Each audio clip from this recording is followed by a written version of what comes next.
అందరికీ నమస్కారం. నేను మీ రావు అక్షయ్ మాట్లాడుతున్నాను. మరి మన వాళ్ళందరికీ నేను తెలియజేసేది ఏంటంటే, దయచేసి ఒక విషయం అర్థం చేసుకోండి. ఇది జనసేన పార్టీకి సంబంధించిన అంతర్గత ఎన్నిక. మన అధినాయకుడు మనలో నాయకత్వ లక్షణాలు పెంపొందించడానికి ఇలాంటి ఒక ఎన్నిక పెట్టడం జరిగింది. కాబట్టి ఎవరో ఏదో నెగిటివ్ మెసేజ్లు పెట్టారని, వీడియోలు పెట్టారని మనం కూడా అసహనం కోల్పోయి ఇష్టం వచ్చిన మెసేజ్లు పెట్టడంలో ఉపయోగం లేదు. మరి ఈ ఎన్నిక మనం పూర్తిగా ఉపయోగించుకోవాలి. గ్రౌండ్లో పనిచేయాలి. పనిచేసి అందరితో పరిచయాలు పెరుగుతున్నాయి. మరి రకరకాల మనుషులు, పార్టీ ఏంటి, ఆ ఊర్లో పరిస్థితులు ఏంటన్నది మనకు అర్థమవుతుంది.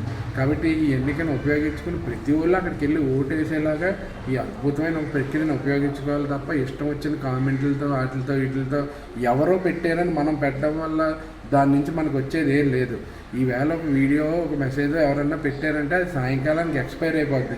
అలాంటి ఉచ్చులో మనం పడి మనం కొట్టుకోవడం అన్నది అసలు ఈ టైంలో మంచి పద్ధతి కాదు. కాబట్టి ఒక విషయం గమనించండి, రేపు నెగిటివ్ కామెంట్ పెట్టినా, వీడియో పెట్టినోడికైనా మనమే మండల పార్టీ ఇన్ఛార్జ్ అవ్వాలి కదా. కాబట్టి వాళ్ళు మన కుటుంబ సభ్యులే. ఏదో ఒకటి అరా తెలియక ఏదో ఈ ఎలక్షన్ గురించి అని చెప్పి కంగారు పడి ఒకటి అరా కామెంట్లో, వీడియోలో పెట్టి ఉండొచ్చు. కానీ మనం ఎక్కడ సహనం కోల్పోకుండా ఒక నిక్కార్సుగా నిలబడి మన ఎలక్షన్ మనం చేసుకుని మనకు మద్దతుదారులు ఎవరున్నారో వాళ్ళని అక్కడ ఓటింగ్ దాకా తీసుకెళ్ళి మనకు ఓటు పడేలా చేసుకుంటే అప్పుడు మనం సక్సెస్ అయినట్టు. ఒక కామెంటో ఏదో పెట్టేసి ఒక వీడియో పెట్టేస్తే మనం సక్సెస్ అయినట్టు కాదు.